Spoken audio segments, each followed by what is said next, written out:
सामान्य मनुष्य का जन्म दिवस होता है, लेकिन जब हमारे समाज में इस तरह के महापुरुषों का अवतरण होता है जो समाज के लिए, राष्ट्र के लिए, विश्व के लिए कुछ ऐसा कर देते हैं, कुछ ऐसा कर जाते हैं जिससे समाज को एक दिशा मिलती है। ऐसे ही महान चिकित्सक इस नाते मैं उनको बता रहा हूं जो उन्होंने मानस की चिकित्सा की है। रामचरितमानस जैसे महान महाकाव्य, जिसे विश्व के 100 प्रमुख महाकाव्यों में 40वें स्थान पे रखा गया, तो सामान्य रूप से नहीं उसकी रचना हुई है। वैसे ही श्री हनुमान चालीसा की जो अमर रचना है, जिसे आज पूरा विश्व पाठ करके, सुन करके, जप करके अपनी सभी समस्याओं से समाधान पा रहा है, यह सामान्य विषय नहीं और यह सामान्य व्यक्ति का रचना नहीं। विद्वानों ने उन्हें तो साक्षात हनुमान जी का स्वरूप कहा है, हनुमान जी का साक्षात भक्त कहा है। राम भक्त के नाते या भक्ति युग में एक युग प्रवर्तक के नाते तुलसीदास जी सदैव हम सभी के लिए प्रेरणा स्रोत रहे, आनंद स्रोत रहे, ज्ञान स्रोत रहे एवं एक सूक्ष्म दृष्टि के रूप में दिशा देने वाले प्रणेता रहे। ऐसे ही हमारे महान विभूति का जो अवतरण दिवस है, उनके अवतरण दिवस पे हम सभी के समक्ष हमारे विश्वस्तरी नगरी के डोगरा समाज, संस्कृति, सभ्यता पर अपनी लेखन कार्य से पूरे समाज को दृष्टि देने वाले एक महान विभूति हम सभी के बीच में उपस्थित हैं। आचार्य आदरणीय शिव दौलिया जी, आपका बहुत बहुत स्वागत, अभिनंदन, प्रणाम। हम आपसे निवेदन करेंगे कि आज के कार्यक्रम की हम शुभारंभ दीप प्रज्वलन से करें, ताकि हमारे महापुरुषों का जो यह अवतरण दिवस है उससे जो हम सब शिक्षा लें वह सूर्य ज्योति की तरह पूरे समग्र विश्व को, मंडल को प्रवाहित करता रहे, प्रकाशित करता रहे। इसी आशा के साथ आपसे निवेदन करते हैं, हमारे गण टू गण मंगलाचरण करेंगे सभी सामूहिक रूप से और अतिथिगण हमारे दीप प्रज्वलन करेंगे। आचार्य अंकुश जी सहयोग करेंगे आपको। चंद्रमा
भद्रं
अतुलनीय है।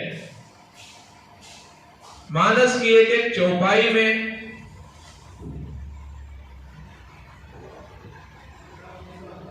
न जाने कितनी समस्याओं का समाधान है। एक एक चौपाई कितने समस्याओं के लिए एंटीबायोटिक का काम करता है, यह कल्पना का विषय नहीं, यह अनुभव का विषय है, शोधगम्य विषय है और महापुरुषों का, साधक संतों का विषय है। ये सामान्य दृष्टि, सामान्य जीवनचर्या में इस पे विचार करना, चिंतन करना एवं समझना एक प्रयास मात्र हो सकता है। ऐसे ही हमारे आदरणीय प्रेरणा स्रोत, जिन्होंने रामोपासक बनाने में समाज का एक विशेष कल्याण किया, उद्धार किया, प्रचार किया एवं प्रसार किया, ऐसे तुलसीदास जी को स्मरण करते हुए क्या बोलूं उनके बारे में, शब्द नहीं और रुकू कहां, कोई विराम नहीं। ऐसे महापुरुषों को हम सदा स्मरण करते रहें, उनके जीवन से सीखें। हरि अनंत हरि कथा अनंता, यह सामान्य पंक्ति है, लेकिन इस पे एक बहुत बड़ा शोध कार्य हुआ। शोध की दृष्टि में शोधार्थियों ने इसको चिकित्सा का विषय समझा, किसी ने इसको योग का विषय समझा, किसी ने इसे धर्म का विषय समझा, किसी ने इसे विश्वास श्रद्धा का विषय समझा और अनेक शोधार्थियों ने अपने अपने शोध में इसका निर्णय, निष्कर्ष समाज को दिया। क्षितिजल पावक गगन समीरा, यह 5 जो तत्वों की बात तुलसीदास जी करते हैं, यह शोध का विषय है और मेडिकल साइंस का विषय है। 5 महाभूतों की जो बात करते हैं, ये सामान्य लगता है कि पंक्ति है, लेकिन वो पूरी मेडिकल साइंस की बात करते हैं। हमारा हार्मोन्स कहां से परिवर्तित होता है उसके बारे में बात करते हैं। वैसे ही तुलसीदास जी एक सामान्य व्यक्तित्व नहीं है, उनके बारे में मैं बता ही रहा हूं। योग की दृष्टि से उन्होंने जो समाज को जोड़ने का एक प्रयत्न किया वो योग है। उन्होंने जीवात्मा से परमात्मा का जो संयोग बनाया, मरा मरा का जो विषय महर्षि वाल्मीकि ने अपने जीवन में अपनाया और भगवान पुरुषोत्तम रामचंद्र जी के ऊपर जो गाथा गाया, वह नाड़ी जागरण का विषय है कि मरा मरा शब्द जपते जपते जपते नाड़ी जो हमारी होती है, उससे वो शब्द ऊर्ध्व गति को प्राप्त होते होते जब कंठ में आता है तो राम राम हो जाता है। और इसको तुलसीदास जी ने अपनाया और अपना पूरा जीवन समर्पित कर राम भक्त के रूप में तुलसीदास एक युवा कवि, लेखक और चिंतन के साथ पूरे विश्व को दिशा दिया। इसके पहले जो हमारा 1000 साल का अंधकार युग रहा, उसमें हमारी रचनाएं, हमारे देश की जो स्मिता रही, पहचान रही, थोड़ी धूमिल हो गई थी। अनेकानेक युद्ध हुए, अनेक प्रकार से भारत को परास्त करने का प्रयास किया गया। ये सारी घटनाओं के बाद भी तुलसीदास जी ने एक क्रांतिकारी के रूप में अपनी रचनाओं के माध्यम से, क्योंकि हम जब शब्दों के क्रांति से, उसके मर्म के माध्यम से समाज को कुछ बताना चाहते हैं तो यथाशीघ्र एक क्रांति आती है, जागृति आती है और लोग तुरंत अपने कार्य क्षेत्र में अपने दायित्व को संभाल लेते हैं और आगे बढ़ते हैं। इसी क्रम को आगे बढ़ाते हुए, चूंकि समय की अपनी मर्यादा है, कम समय में हम इस कार्यक्रम को समाप्त भी करेंगे, इसकी संपूर्ति भी करेंगे। इसके लिए हम अपने मुख्य वक्ता चूंकि आपको मैंने कुछ ही क्षण पहले स्मरण किया, आप यात्रा में थे और तत्काल हमें सुगमता से आप प्राप्त हुए। लेखक कवि के लिए कोई विषय और समय का ज्यादा पहले से सूचना कोई आवश्यकता नहीं होती, इसलिए मैं आपका अधिकार है इस विषय पे, इस नाते आपको आहूत करता हूं कि आप आए और हमारा मार्गदर्शन करें।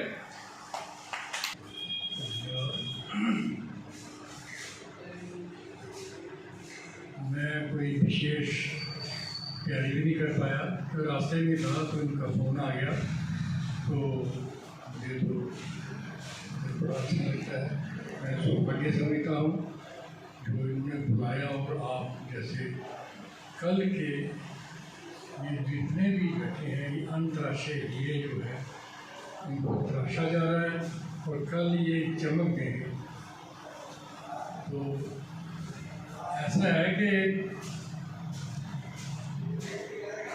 इनके तुलसीदास जी के विषय में काफ़ी कुछ सुना है। उन्होंने तो बड़े बड़े ग्रंथ लिखे हैं, तो रामचरितमानस जो है वो तो उनका बड़ा प्रसिद्ध ग्रंथ है, और इसमें कुछ ऐसी छुपाइयाँ हैं जिनको याद करने से, माला करने से बीमारियाँ ठीक हो जाती हैं। मैं आपको एक छोटा सा उदाहरण देता हूँ। जब मैं अपने स्कूल से निकला, कोई नौकरी छोटी कुछ नहीं था, तो मैं किसी पंडित के पास गया, तो उसने कहा कि एक चुपाई है वो कर लो आप। उन्होंने वो मुझे चुपाई दी, तो उन्होंने कहा कि 40,000 जब हो जाएगी ना आपकी चुपाई, तो आपको कुछ ना कुछ दिखाई देना शुरू हो जाएगा। तो 40,000 हुई, जब 50,000 हुई तो मेरी नौकरी लगी। तो मैं आज भी वो उन्होंने कहा कि सुबह उठते, जागते, सोते, नहाते, पूजा पाठ में जहाँ जब आपका मन करे तो आप ये चुपाई पढ़ा करो।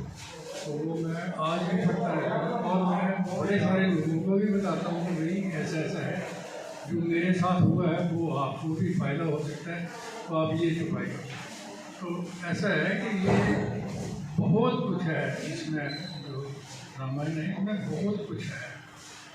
तो अब मैं इनका थोड़ा सा वो जो मैंने सुना है, पढ़ा भी है, सुना तो कम है लेकिन पढ़ा मैंने है। ये इनका जो भूमिका है रामायण की, उसका मैंने पढ़ा था कि ये आपने आपके सब जानते होंगे, मैं तो इनके आगे सूर्य के आगे जी लाने वाली बात है, तो मैं अब खड़ा कर दिया तो कुछ ना कुछ तो बोलूँगा। तो ऐसा है कि जब ये इन्होंने वो किया राम का इनको इन्होंने कहा कि मुझे उनके दर्शन होने चाहिए, राम लक्ष्मण के दर्शन होने चाहिए। तो ये इनको ये जो छुपाइयाँ थी वो करते थे, लेकिन उनकी सीधी थी, मतलब कोई उसमें वो नहीं। तो जहाँ ये बैठे हैं वहाँ तो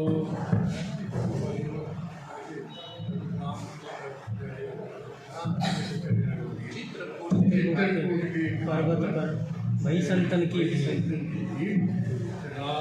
तुलसी चंदन के से तिल के देत रघुवीर। तो वो इनको बताया गया, हनुमान जी लगे तो घिसने लगे तो बड़ा चंदन घिस दिया, कुछ भी नहीं। तो एक टाइम आ गया कि वो दोनों आए, राम और लक्ष्मण दोनों आए। वो राम ने क्या किया, तिलक दिया और उनको लगा दिया। उनको फिर भी पता नहीं चला। जब वो हो गया तो उसके बाद पता चला कि ये तो राम थी। तो उन्होंने कहा कि ऐसी बात है, होना चाहिए। तो ऐसे ये जहाँ रामायण का पाठ होता है वहाँ ये कहते हैं कि अपने हनुमान जी जरूर आते हैं। तो जहाँ पाठ होता था ये जाते थे। तो इन्होंने पूछा कि मैं कैसे उनके दर्शन करूँ। उन्होंने कहा ऐसा करो कि हनुमान जी वहाँ आते हैं और हनुमान जी के पास आप उनको साथ लेके उनके साथ जाओ तो वो आपको दर्शन करवाएंगे, उनको खुश हो। तो वो रोज आते थे, सारी संगत चली जाती थी, उसके बाद वो एक बूढ़े के रूप में थे, चले जाते थे। तो एक दिन वो जब उन्होंने बताया था कि ऐसे ऐसे वो है आऊँगा, तो वो भी इनके साथ जो वृद्ध थे उनके साथ ये भी चले गए, और चले गए जंगल साइड चले गए उधर। तो उन्होंने कहा भी आप कहाँ जा रहे हैं मेरे पीछे पीछे।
आनंद की, सर्वानंद की, सब भक्तों की, सब संतों की। नमः पार्वती